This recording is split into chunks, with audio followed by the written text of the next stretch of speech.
の店がとうとう潰れて泣いてるひろこ三畳一間でよかったらついておいでよ僕んちに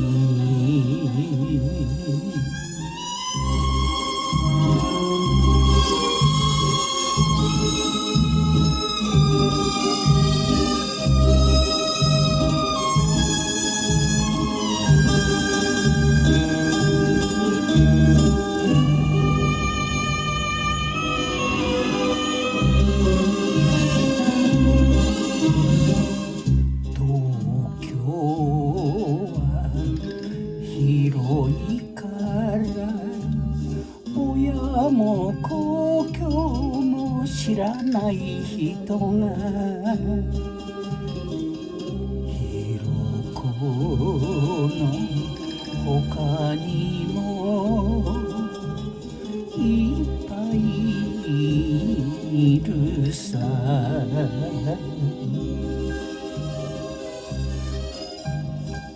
泣くのはいいけど泣いたなら僕の笑顔が見えなかろう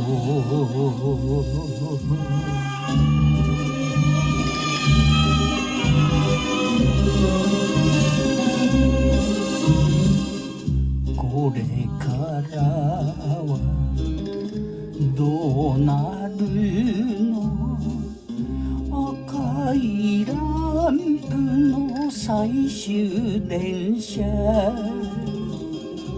しょんぼり見送るひろこの涙